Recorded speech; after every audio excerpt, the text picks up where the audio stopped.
माँ तू सबसे प्यारी है, माँ तू जग में न्यारी है।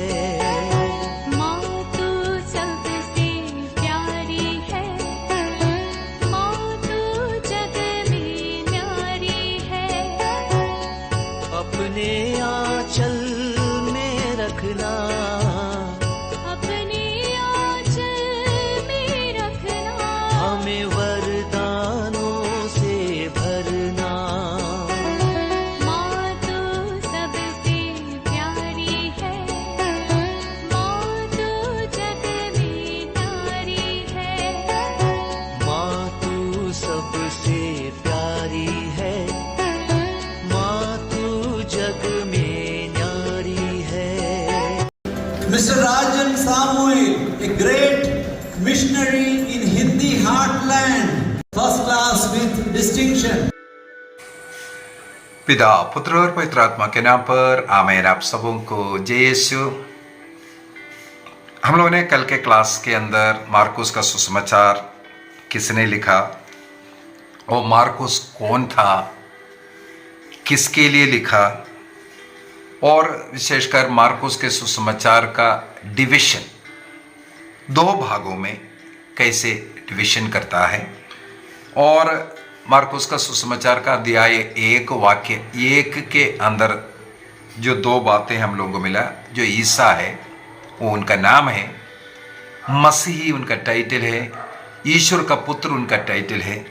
इस दो टाइटल को रख करके मार्कुस का सुसमाचार को दो भागों में विभाजित करता हुआ, या मार्कुस का सुसमाचार लिखने का दो मुख्य उद्देश्य यह है, ये जो इसको पढ़ेगा उनको ये समझाने के लिए जो ईसा है वो क्रिस्त है और वो ईश्वर का पुत्र है। दूसरा, क्रिस्त शिष्य लोग, ईसाई लोग किस प्रकार का जीवन जीना चाहिए, ये दो बातों को मन में रखते हुए मार्कुस ने इसको लिखा। और रोमा साम्राज्य के अंदर क्रिस्तियों के ऊपर जब अत्याचार चल रहा था, अनेकों लोग अपने पुराने विश्वास में वापस जाना शुरू किया, तो उन लोगों को मद्देनजर रखते हुए इन वचनों को लिखा है। आज थोड़ा सा और गहराई से हम लोग पढ़ना शुरू करेंगे। मार्कुस का सुसमाचार का पूरे अध्यायों को, अगर 16 अध्याय को अगर हम देखें, उसका किस प्रकार का डिवीजन हम लोग कर सकता है।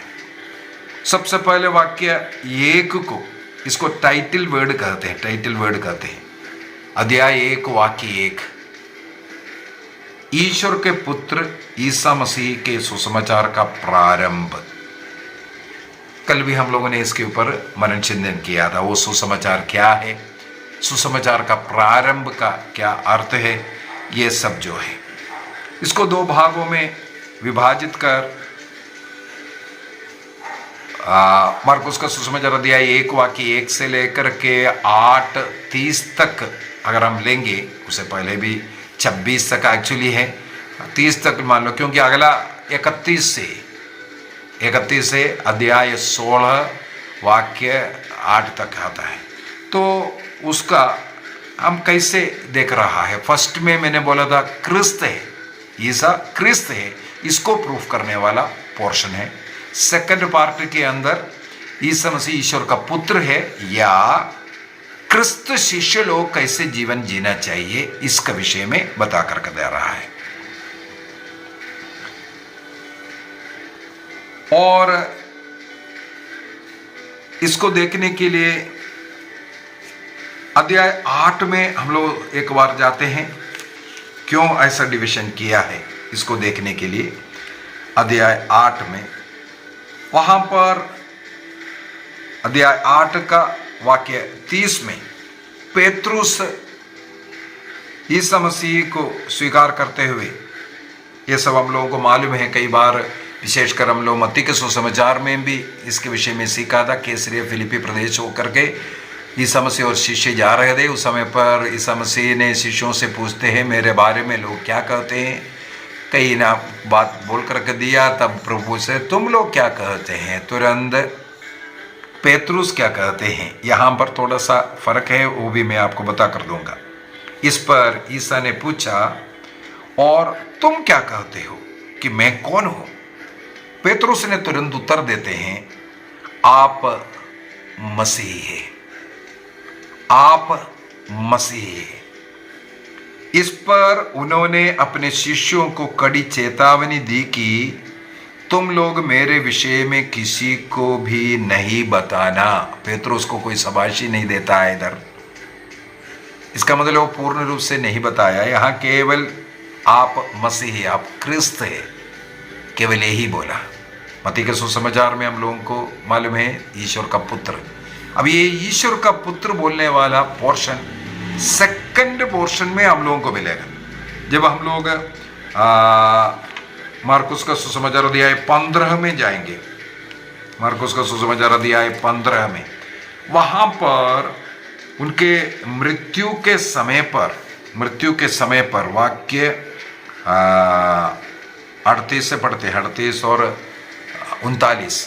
38 में ईसा मसीह के मृत्यु, उस समय पर मंदिर का पर्दा ऊपर से नीचे तक फटकर 2 टुकड़े हो गया।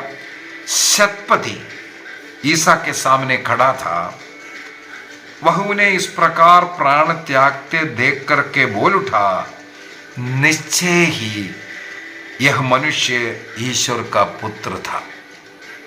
इसका मतलब 8:31 से लेकर के यहां तक का वो भाग ईसा मसीह को ईश्वर का पुत्र है ये स्थापित करने के लिए लेकर के आए। अध्याय 1 से 8:30 तक ईसा मसीह मसीह है या क्रिस्त है ये साबित करने के लिए। मसीह और क्रिस्त ये दोनों एक ही अर्थ है, मसीह का और क्रिस्त का। क्रिस्त यूनानी भाषा में, मसीह जो है हिब्रू भाषा में कहते हैं। ईसा मसीह, मसीह का हिब्रू भाषा में, और मसीह का मतलब है या क्रिस्त का मतलब है अभिषिक्त व्यक्ति। अभिषिक्त व्यक्ति, मसीह या क्रिस्त शब्द का अर्थ है अभिषिक्त व्यक्ति। ईसा का मतलब है मुक्ति देने वाला, हमें पाप से मुक्ति देने वाला। ईसा शब्द का अर्थ है मुक्ति देने वाला।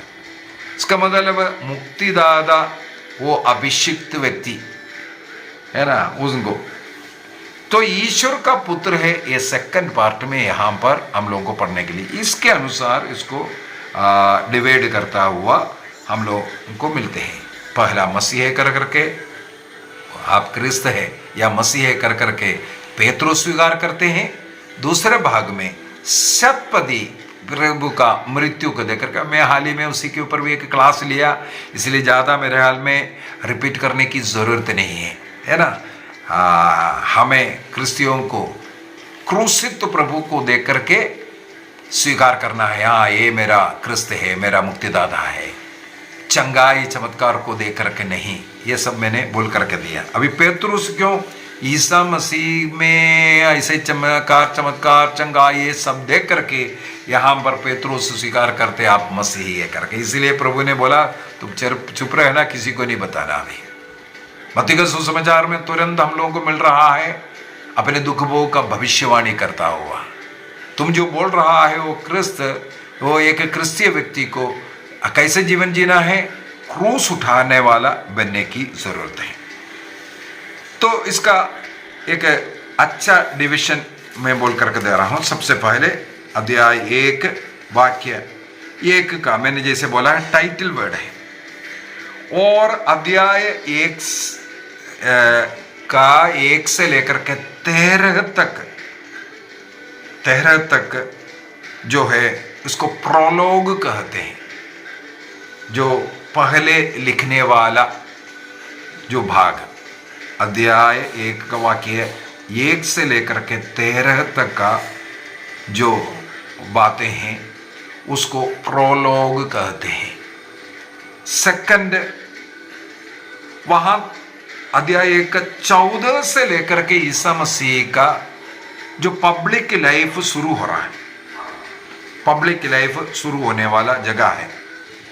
उसका पहला भाग में यदि जैसे हम लोगों ने अभी देखा ईसा क्रिस्त है या मसीह है, ये भाग अध्याय 1 वाक्य 14 से लेकर के अध्याय 8 वाक्य 30 तक के वचनों को हम उठा सकते हैं, रख सकते हैं, जहां ये स्थापित कर रहा है ईसा मसीह, ये यीशु जो है वो मसीह है या क्रिस्त है, अभिषिक्त व्यक्ति, जो पुराने विधान में जिसके विषय में भविष्यवाणियां हुआ वो व्यक्ति ये ईसा है। इसको प्रूव करने वाला जगह है अध्याय 1 वाक्य 14। क्यों 14 है? देखो उसका हेडिंग में लिखा है उपदेशों का प्रारंभ। इसका मतलब ईसा मसीह का पब्लिक लाइफ यहां शुरू हुआ। उससे पहले का जो समय पर हम लोगों को ईसा मसीह के बपतिस्मा के विषय में और बपतिस्मा के समय पर पवित्र आत्मा को ग्रहण कर उनके मरुभूमि में परीक्षा के विषय में लिखा हुआ मिलेगा। बपतिस्मा और बपतिस्मा के समय पर पवित्र आत्मा मिल गया और आत्मा उसे मरुभूमि में लेकर के जा रहा है, वहां पर उनकी परीक्षा है करके लिखा हुआ है। यहां पर कुछ एक दो बात को मैं विशेषकर बताकर देना चाहूंगा। वाक्य 13 के अंदर वे 40 दिन वहां रहे और शैतान ने उनकी परीक्षा ली। वे वनैले पशुओं के साथ रहते थे। केवल मार्कुस के सुसमाचार में हम लोग ये पढ़ने के लिए मिल रहा है, वो वनैले पशुओं के साथ रहते थे। ये वनैले पशु क्या है? जंगली जानवर उनके साथ रहता था। इसका मतलब है वनैले पशु यहां लिखने का मतलब है दुष्ट शक्तियों के साथ रहता था। दुष्ट शक्तियों के साथ रहता था। इसका मतलब टेम्पटेशन का कितना बड़ा इनके ऊपर परीक्षाएं चला, इसको हम देख सकता है, क्योंकि दुष्ट लोग ही उनके बीच में रह रहा था। इसके बाद आगे क्या लिखा है? और स्वर्गदूत उनकी सेवा परिचर्या करते थे करके। जब दुष्ट लोगों के साथ दुष्ट शक्तियों के बीच में रहते वक्त स्वर्ग की शक्ति हम प्राप्त कर सकता है। तो मरुभूमि, इसका मतलब हमें त्यागा हुआ जगह नहीं है। हमारे जीवन में यदि कुछ पराजय है, दुख है, कष्ट है, पीड़ा है, नष्ट कष्ट हो रहा है, अपमान हो रहा है, इसका ये मतलब नहीं है कि हम इसके द्वारा खत्म हो जाए। ईश्वर ने हमें त्यागा है, बल्कि ये वचन हमें बता करके दे रहा है कि वो समय ईश्वर की शक्ति को अनुभव करने वाला समय। याद कीजिए पौलुस ने क्या कहा? जब मैं कमजोर रहता हूं, बलहीन रहता हूं, तब मैं ईश्वर की शक्ति का अनुभव करता हूं। जब दूसरे लोग मुझे मेरे ऊपर प्रदान रहा है, निंदा कर रहा है, या मैंने जो गलती नहीं किया वो मेरे ऊपर डाल रहा है, और भूखमरी है, रोग कष्ट पीड़ा, ऐसे समय पर मैं अपने जीवन में ईश्वर की शक्ति का अनुभव करता हूं। आपको याद होगा मैंने मेरा जो रेल दुर्घटना के विषय में बोला। ट्रेन में, चलते ट्रेन में मैं दौड़ करके गलती किया, चढ़ने का प्रयास किया, मेरा पैर स्लिप हो गया, मैं ट्रेन के नीचे चला गया। हावड़ा अहमदाबाद एक्सप्रेस, बाकी जितना भी बोगी था वो सब मेरे ऊपर से निकला था। ये रायगढ़ रेलवे स्टेशन की घटना है, 26 अप्रैल 2010 की घटना। देखो उस समय पर कोई बचाने वाला नहीं है, कोई नहीं बचा सकता, कोई इवन चेन नहीं खींचा, ना गाड़ी को रुकाया। मेरा वो अपायस अवस्था, वहां पर मैंने प्रभु का अनुभव को पाया। प्रभु हाथ में उठाता हुआ कैसे लोग मदद करने के लिए दौड़ करके आया, किस किस प्रकार स्वर्गदूत वहां पर उपस्थित रह करके सब कुछ को कंट्रोल किया। हमारे बलहीनता में इस प्रकार जब बुराई की शक्ति हमारे चारों तरफ रहता है, आक्रमण करता है, तब स्वर्गीय शक्ति को, ईश्वरीय शक्ति को अनुभव करने के लिए समय होना चाहिए। तो मार्कुस बहुत सुंदर तरीके से सुसमाचार का प्रारंभ ऐसे ही किया। योहन के विषय में, योहन पश्चाताप का बपतिस्मा, ये भी सब क्लास में अनेकों बार अभी बता चुका है, इसलिए मैं नहीं आना चाहते। तो फर्स्ट पार्ट के अंदर मैंने बोला सबसे पहले जो प्रोलॉग है वाक्य 1 से वाक्य 13 तक, इसके बाद वाक्य 14 से प्रभु यीशु मसीह का पब्लिक लाइफ शुरू हो गया है। कहां तक?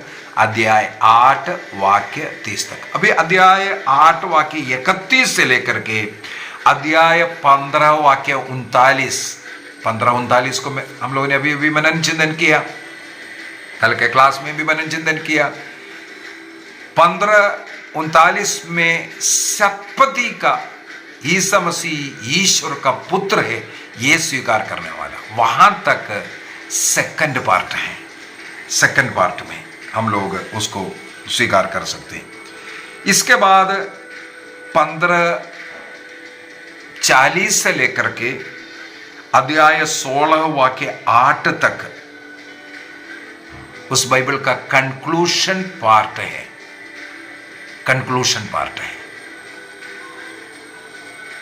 अभी। लेकिन अध्याय 16 वाक्य 9 से लेकर के 20 तक, यदि ओरिजिनल जो ग्रीक भाषा में मार्कुस ने जो लिखा हुआ सुसमाचार है देखें, उसके अंदर जो ओरिजिनल कॉपी है उसके अंदर मार्कुस का सुसमाचार अध्याय 16 वाक्य 8 तक ही है। 9 से लेकर के 20 तक जो लिखा हुआ बात वहां नहीं मिलेगा। इसलिए बाइबल पंडितों का मत है ये बाद में इसके साथ जोड़ा गया। मत्ती के सुसमाचार को, लूकस के सुसमाचार को, योहन के सुसमाचार को देख करके उसका एक निचोड़ ये वाक्य 9 से लेकर के 20 तक लेकर के आया। ये बाद में ऐड किया हुआ है। इसलिए इस भाग को कहते हैं एपीलोग कहते हैं, इसको एपीलोग कहते हैं। बाद में वहां पर इसको ऐड किया हुआ भाग है वो। तो सबसे पहले प्रोलोग जो स्टार्टिंग वाला अध्याय 1 वाक्य 1 से वाक्य 13 तक का प्रोलोग है, और आखिरी में अध्याय 16 वाक्य 9 से लेकर के 20 तक का उस भाग को उसका एपीलोग कहते हैं। वो बाद में इसको जोड़ा गया है। तो एक बार और बोल करके दूं, इसका पूरे अध्यायों का डिवीजन को इस प्रकार हम देख सकते हैं। सबसे पहले अध्याय 1 वाक्य 1 को मैंने बोला ये टाइटल वर्ड है, उसी के अंदर पूरे सुसमाचार का वर्णन हम लोगों को मिलेगा। यीशु मसीह ईश्वर का पुत्र है, वो क्रिस्त है, इसको स्थापित करना, इसको टाइटल वर्ड कहते हैं। और वाक्य 2 से लेकर के वाक्य 13 तक का भाग उसको प्रोलोग कहते हैं, यीशु मसीह के बपतिस्मा के विषय में, और इसके बाद पवित्र आत्मा आना और मरुभूमि में लेकर के जाना, मतलब वो प्रोलोग के रूप में यीशु मसीह के बपतिस्मा से सेंट्रलाइज्ड कर करके वर्णन।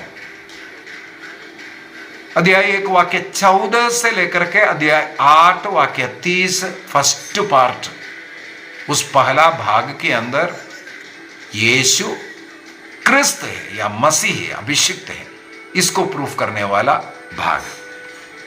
इसके बाद दूसरा भाग अध्याय 8 31 से लेकर के 15-39 तक, अध्याय 15 वाक्य 39 तक। 15-39 में हम लोग पढ़ते हैं सत्पति ने यीशु मसीह क्रूस पर मरता हुआ देख करके बोलते हैं सचमुच ये ईश्वर का पुत्र है। तो सेकंड 2 भाग हो गए। इसके बाद कंक्लूडिंग पोर्शन बोल करके 15:40 से लेकर के 16:08 तक, एक्चुअली वहां तक था लेकिन कुछ और ऐड किया हुआ, इसलिए उसको एपिलोग में डाला है। 16वां अध्याय का 9 से लेकर के वाक्य 20 तक। तो ये है इसका जो डिवीजन करने का जो तरीका। तो मेरे विचार में ये जो सेकंड भाग, जैसे कल के क्लास में भी मैंने बोला था, ये भी मैंने बोल कर दे चुका है।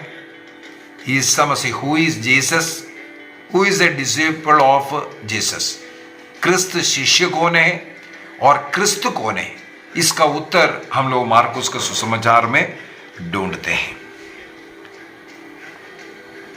और हम लोग वाक्य 14 से थोड़ा सा और पढ़ना शुरू करते हैं।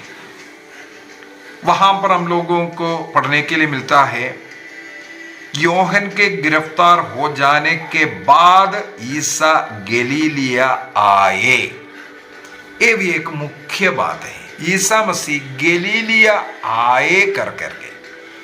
एक यहां पर जीवित प्रभु चल करके गलीलिया जाता हुआ।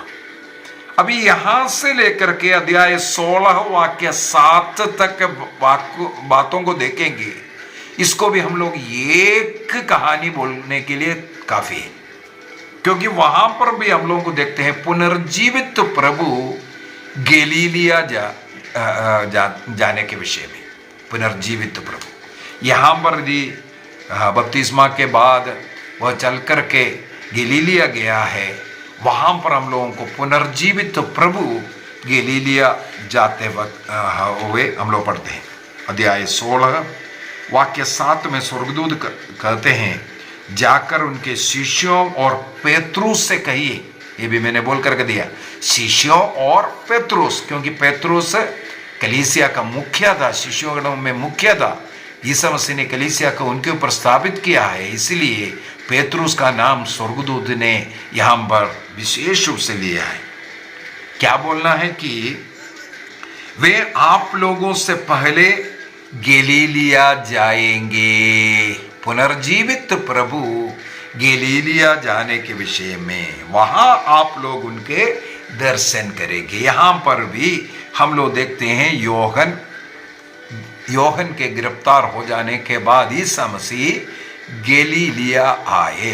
लूकस के सुसमाचार को अध्याय 4 को अगर पढ़ेंगे, मरुभूमि परीक्षा के बाद ईसा मसीह पवित्र आत्मा के सामर्थ्य से बढ़कर वो गलीलिया लौटे करके लिखा हुआ है। ये गलीलिया यहाँ अध्याय 1:14 और अध्याय 16 का 7, इनके बीच की कहानी को ईसा मसीह ईश्वर है, ईश्वर का पुत्र है और वो प्रभु है, ये साबित कर रहा है। मुक्तिदाता प्रभु का वो कहानी को दर्शाने के लिए इस प्रकार मार्कुस ने स्टार्टिंग में और अंत में गलीलिया से जुड़ करके बता रहा है। इसके बाद ईश्वर के सुसमाचार का प्रचार करते रहे करके, जैसे मैंने बोला है अध्याय 1 वाक्य 1 में भी ये जो सुसमाचार शब्द मार्कुस ने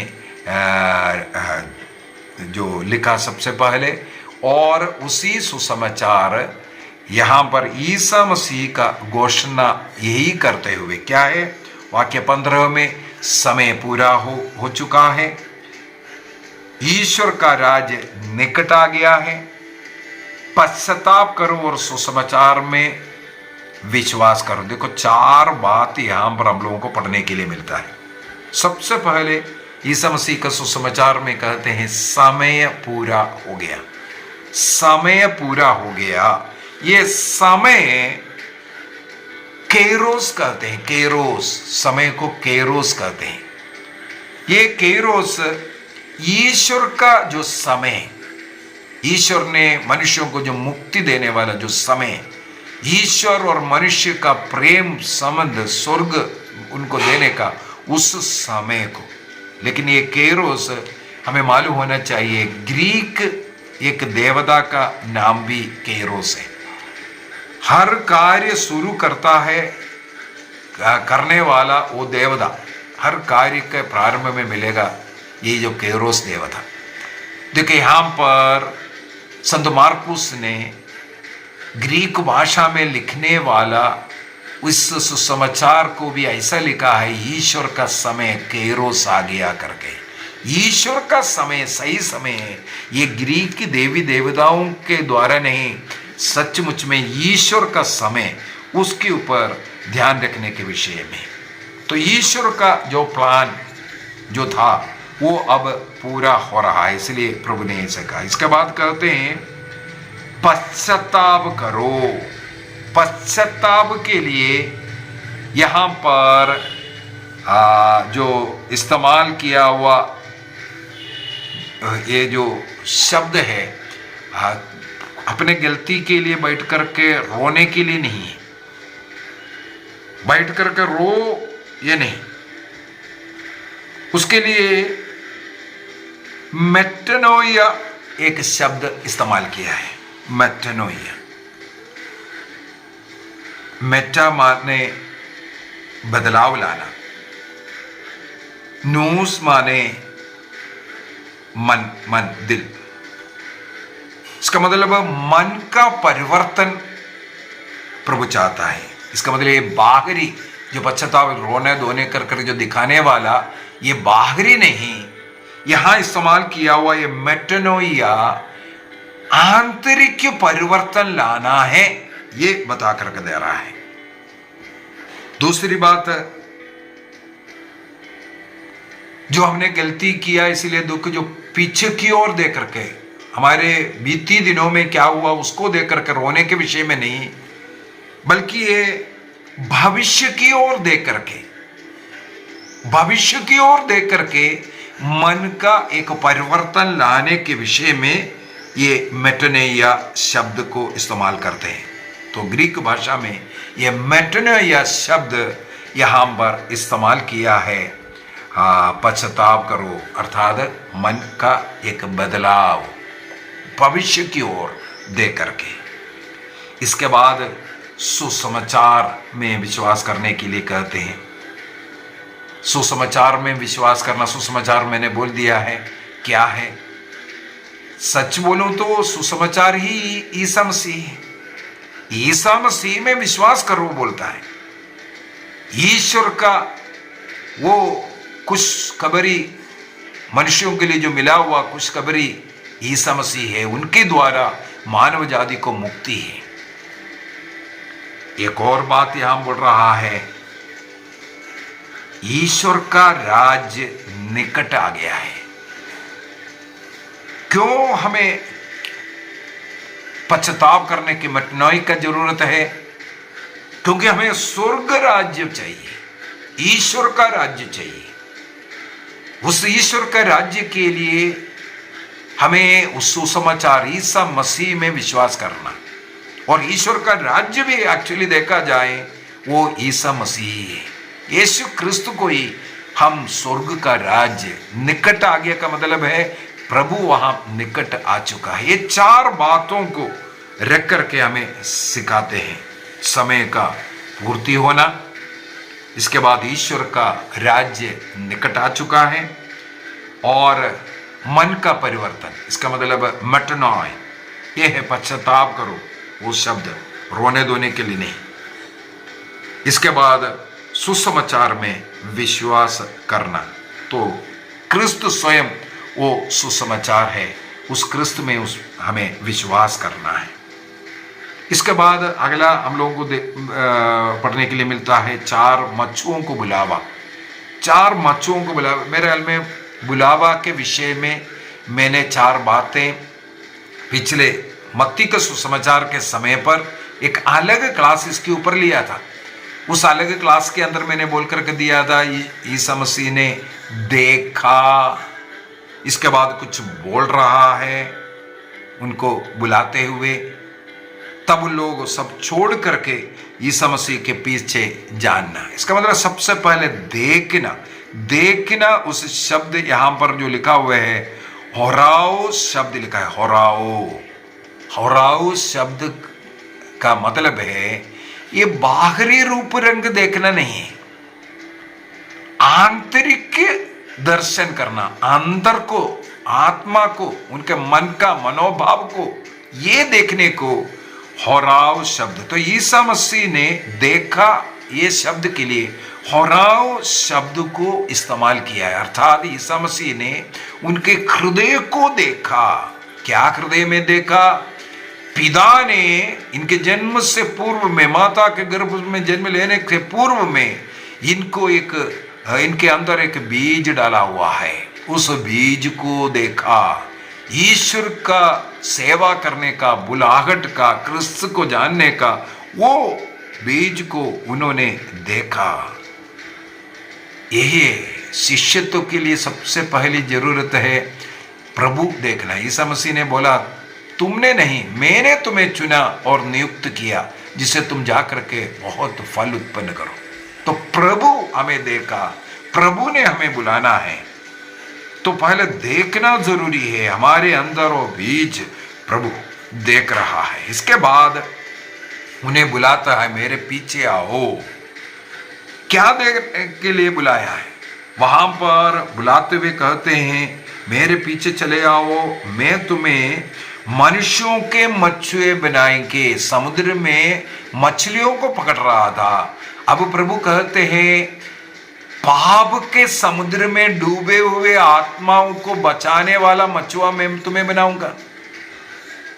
अभी तक मछली पकड़ रहा था, अब पाप के समुद्र में डूबे हुए आत्माओं को, मनुष्यों को बचाने वाला, उनको पकड़ने वाला मैं बनाऊंगा। तो क्रिस्त शिष्य का यही एक कार्य है। हम अपने जीवन के द्वारा पाप में पड़ा हुआ लोग, अंधविश्वास में पड़े हुए लोग, जो अन्य लोगों को द्वारा निंदित पीड़ित ऐसे लोग, उनको बचा करके प्रभु के पास लेकर के आना। पाप के कारण प्रभु से दूर हुए उन लोगों को पकड़ करके, उनके आत्माओं को प्रभु में लेकर के आना क्रिस्त शिष्यों का कार्य। इसके बाद हमने मनन चिंतन किया, ऐसे जाने वालों को क्या मिलेगा? अपने को त्यागना है और क्रूस को उठाना है। हमें जो मिलेगा वो क्रूस मिल गया, अन्य पैसा नहीं, धन दौलत, सुख नहीं, घर नहीं, ये सब नहीं। प्रभु केवल हम लोगों के लिए वादा कर रहा है, तुम्हें क्रूस मिलेगा। हमें मछुआ बना रहा है, क्रूस भी उठाना है, अपने को हमें त्याग करके प्रभु के पीछे होना है। यह है क्रिस्त शिष्य का एक कार्य यहां। और हम लोगों को थोड़ा सा और आगे बढ़ाते हैं। इसके बाद हम लोगों को कफरनहूम का अपतूतग्रस्त के विषय में, मार्कुस के सुसमाचार के अंदर सबसे पहला चमत्कार प्रभु यहां पर करते हैं। सभागृह से निकल करके जा रहा था, उस समय पर एक अपतूतग्रस्त बच्चे चिल्लाने लगे, ईसा नाजरी, हमसे आपको क्या है? क्या आप हमारा सर्वनाश करने आया है? मैं जानता हूं कि आप कौन हैं, ईश्वर के भेजे हुए परम पावन पुरुष है। ईसा मसीह को ईश्वर के पुत्र के रूप में स्वीकार करने वाला सबसे पहला व्यक्ति एक अपतूत है, अपतूतग्रस्त व्यक्ति है। मार्कुस के सुसमाचार के अनुसार सबसे पहला चमत्कार वही है, वहां पर हो रहा है। शैतान, और मत्ती के सुसमाचार के अंदर मैंने ये बोल करके दिया था, 4 विश्वास की घोषणा करते वक्त मत्ती के सुसमाचार अध्याय 8 में था ये घटना, यहाँ पर अध्याय 1 में ही हम लोगों को ये घटना मिल रहा है। सेकंड में हम लोगों को वहां से फिर पेतरुस के घर में आते हैं। पेतरुस के सास बीमार था, तो वहां से देखो यहाँ एक स्त्री का चंगाई शुरू हुआ। मैंने ये भी बोल करके दिया था, मार्कुस के सुसमाचार के अंदर एक और सुसमाचार है, वो है स्त्रियों का सुसमाचार। धीरे धीरे हम लोग उसको देखते जाएंगे। यहाँ पर शुरू हुआ अध्याय 1 के अंदर ही हम लोगों को देखते हैं। मार्कुस के सुसमाचार अध्याय 1 के अंदर पेतरुस के सास को चंगा करता हो, बुखार में तड़प रहे थे, उनके पास जा करके उन्होंने हाथ पकड़ करके उसे उठाया करके, उठाना, जी उठना, बाइबल के अंदर अनेकों जगहों पर इस प्रकार उठाने के विषय में लिखा हुआ है। ये पाप की जिंदगी से, बुराई की जिंदगी से, मृत्यु से स्वर्ग की ओर उठना, प्रभु की ओर, ईश्वर की ओर उठना, इसकी ओर इंगित करता है। यहां पर पेतरुस के सांस को हाथ पकड़ करके यीशु मसीह उठाते हैं। उसी समय पर बुखार चले जाते हैं और वह सेवा सत्कार में लग गया है। किसी भी व्यक्ति को यदि प्रभु यीशु मसीह चंगाई देता है, उसका एकमात्र उद्देश्य ये है कि इसके बाद वह उठ करके प्रभु का साक्षी बने, प्रभु का सेवा करे।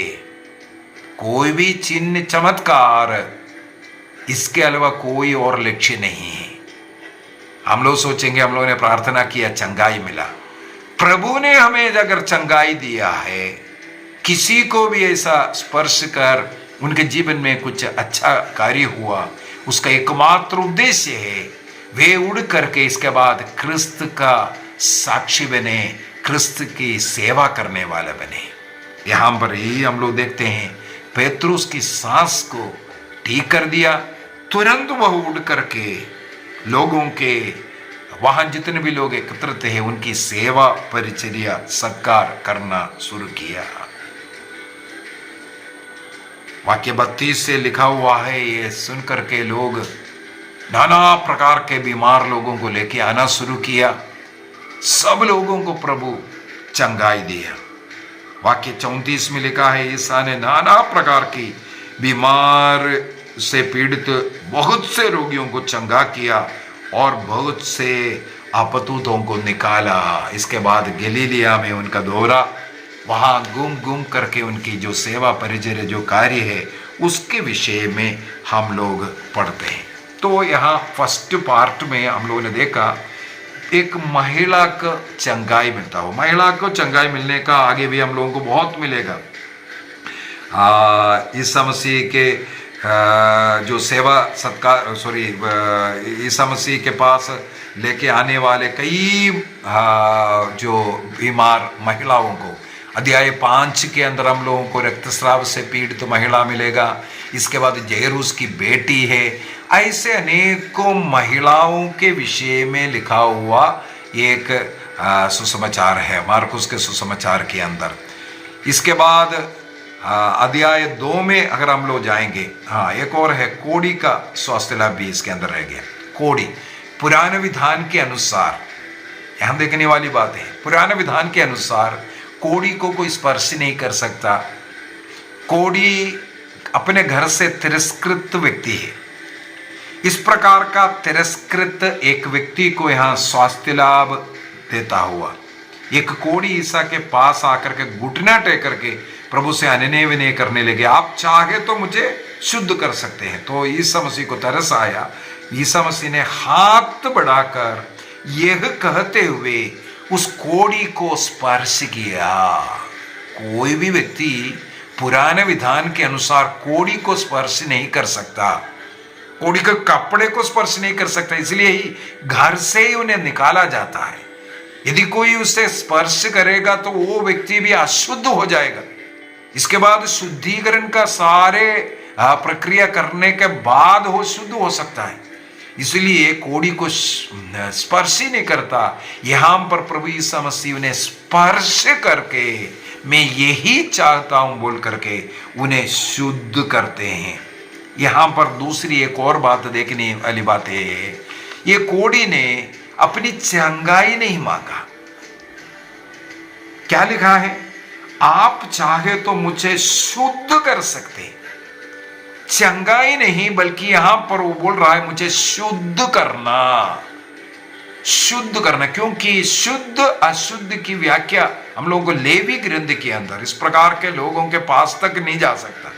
इस प्रकार अशुद्ध मानने वाले एक व्यक्ति उनको शुद्ध करता हुआ, अर्थात उन्हें चंगाई करता हुआ। इसके बाद प्रभु आगे सावधान, किसी से कुछ नहीं कहना, जाकर के क्या करना है, तुम वहां जाकर के शुद्धिकरण का कार्य करो। मूसा के नियम के अनुसार जो शुद्धिकरण का कार्य है उसको करो। मूसा द्वारा निर्धारित भेंट चढ़ाओ, जिससे तुम्हारा स्वास्थ्य लाभ, देखो यहां पर जब तुम शुद्धिकरण का प्रक्रिया करेगा तुम्हें चंगाई मिलेगा, स्वास्थ्य लाभ होगा। लेकिन वो जाकर के पूरे प्रदेश में उनकी चंगाई का ढिंढोरा पीटना शुरू कर दिया। ये हम आगे पढ़ते हैं। तो अध्याय 2 से आगे का कल के क्लास में, आगे आने वाला क्लास में हम लोग फिर से सीखेंगे। आइए हम अपनी आंखें बंद करें। आज हम लोगों ने देखा मार्कुस का सुसमाचार के अध्यायों का पूरा विभाजन कैसे करना है, और मार्कुस के सुसमाचार के अनुसार ईसा मसीह ने पहला चमत्कार एक शैतान से पीड़ित एक व्यक्ति को चंगाई देता है। सबसे पहले जो चमत्कार है शैतान से मुक्ति देना। ईसा मसीह संसार में आया शैतान के वश में पड़े हुए लोग, शैतान के अधीन में पाप की जिंदगी जी रहे, उन्हें छुड़ाने के लिए ये उद्देश्य यहां मरकुस ने सबसे पहले रखा। इसके बाद जो चंगाई प्राप्त करता है उनका धर्म है मसीह की सेवा करना। हम लोग इस अध्याय के एक ही अंदर 3 चंगाइयों के विषय में हम लोगों ने मनन चिंतन किया, क्रिस्त की सेवा करने के लिए। प्रभु से विनती करें हमें भी एक कृपा प्रदान कीजिए। पिता, पुत्र और पवित्र आत्मा के नाम पर आमीन। आप सबों को जय यीशु।